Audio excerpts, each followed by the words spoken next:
चौधरी साहब, आपने मलिक साहब की गुफ्तगू सुनी। मैं ज़ाती तौर पे भी ये समझता हूँ कि अगर हम अली अमीन गड्डापुर साहब की बात करें तो कई जगहों पे तो उन्होंने पीटीआई के लिए और बानी पीटीआई के लिए बहुत सारी चीज़ें जो हैं वो मुश्किल से आसान की हैं, और अगर वो किसी के साथ राब्ते में हैं भी तो उससे पीटीआई को फ़ायदा ही हुआ है, ना कि वो सिर्फ हर वक्त लाने जंग करके अपनी जिस सूबे में हुकूमत है वो भी गवा बैठे।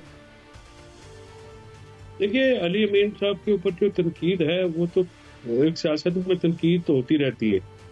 जो डी चौक के मामले को लेके आते हैं उसमें तो मैं अली की इस बात पे मैं बिल्कुल उसके ऊपर तनकीद को सपोर्ट इसलिए नहीं करता हूँ कि देखिए वो पहुंचे तो है ना, वो जिस तरह से भी करके, क्योंकि डी चौक में ज्यादा बंदे तो बाकी लीडरशिप तो थी नहीं, जो घर से जो वीडियो बना के उनके ऊपर तनकीद कर रहे हैं उनके, मैं तो इस बात का मुखालिफ हूँ। जो ग्राउंड पे थे उनका हक बनता है, वो बिल्कुल कारकुनान जो है वो बात कर सकते हैं, लेकिन बहुत ज्यादा क्योंकि हुकूमत ने बहुत ज्यादा सख्ती की हुई है और बंदे वहां पे नहीं आने दिए जाते। देखिए, बात यह है कि आप मुज़ाकरात से कभी भी इनकार नहीं किया इमरान खान साहब ने। आप मुज़ाकरात किस बात पे करेंगे? आप दो चीज़ों को तो मैं आपको बिल्कुल गारंटी देता हूँ, बल्कि मैं बता रहा हूँ कि वो गुफ्तगू अगर करेंगे और मुज़ाकरात वो करेंगे सिर्फ पाकिस्तान के लिए करेंगे। इसके अलावा कोई मामला है तो बात करें। कोई भी गवर्नमेंट कहती है, गवर्नमेंट ने कोई मास वाए पीटीआई के वर्कर्स के घरों में घुस के उनके फैमिली तक को जो है मैंने इस तक को भी उठा लिया, क्या नहीं किया? क्या कोई जुल्म है जो उनके ऊपर नहीं रवा रखा गया?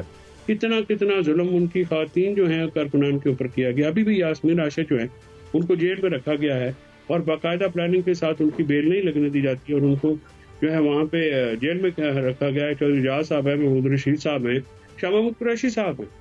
ठीक है, ये क्यों अंदर है इतने अरसे से? इनका क्या कसूर है? तो हुकूमत जो है अगर तो वो संजीदा है, जो कि बिल्कुल वो नहीं है, और वो 9 मई के उस बूट के साथ तो वो बिल्कुल टंगे हुए हैं और वो समझते हैं कि अगर ये ना हुआ तो हम तो मारे जाएंगे।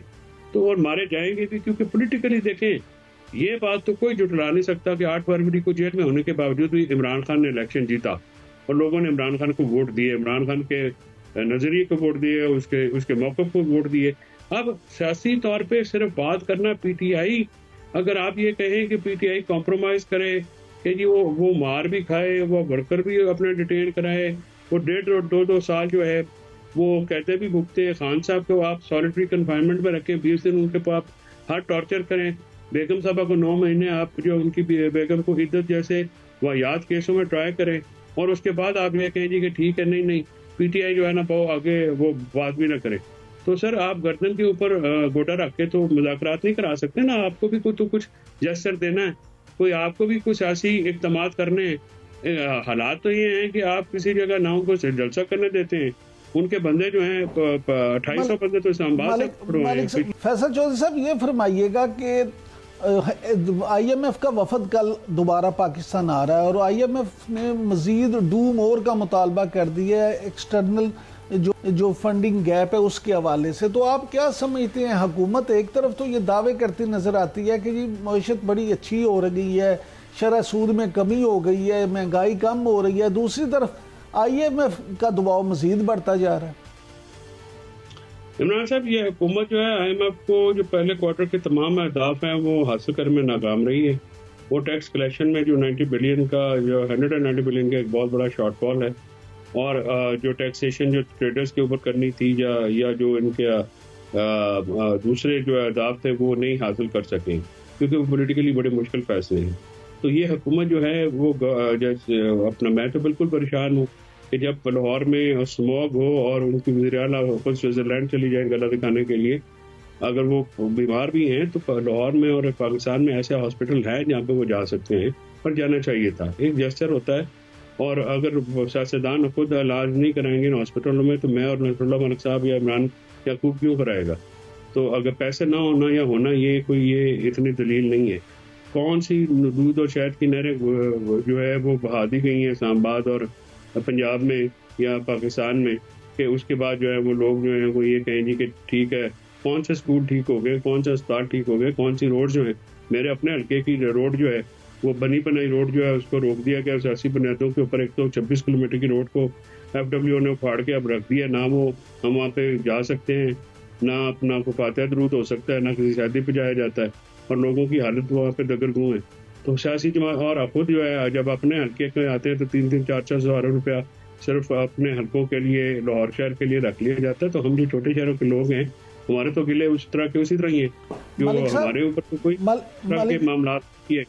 फैसल जो साहब, वक्त खत्म हो रहा है, जल्दी जल्दी जरा ये बता दें कि जो नए चीफ जस्टिस या अफरीदी साहब हैं, आपको उनसे कोई उम्मीद वाबस्ता है कि अब आपको अदालतों से रिलीफ मिल जाएगा या अभी भी हनूस दिल्ली दूरस्त? नहीं, आया साहब की ज़ात के ऊपर तो किसी को कोई एतराज़ नहीं है। वो एक बड़े अच्छे ऑनरेबल आदमी हैं और बड़े अपराइट जज हैं, इंटेग्रिटी है उनकी, बड़ा स्पॉटलेस करियर है उनका। लेकिन ये जो निज़ाम 26वीं आईनी फितने के तहत ला के खड़ा कर दिया गया है, इससे अदालतों में इंसाफ की फराहमी का जो प्रोसेस है वो बिल्कुल हॉल्ट हो गया है, रुक गया है। इसमें बहुत सारे तकनीकी प्रॉब्लम हैं, बहुत ज़्यादा ऐसे प्रॉब्लम हैं जिसमें लकूना है आईनी और कानूनी, जिनको ये कानून साजी करते हुए देखा नहीं गया। और उसका जो अब उसके जो इफ़ेक्ट्स हैं वो आपको नज़र आएंगे कि पेंडेंसी बढ़ जाएगी और केसेस जो हैं उनके फैसले नहीं होंगे, क्योंकि जजेस को देखिए उन्होंने तो कानून पे अमल दरामद कराना होता है।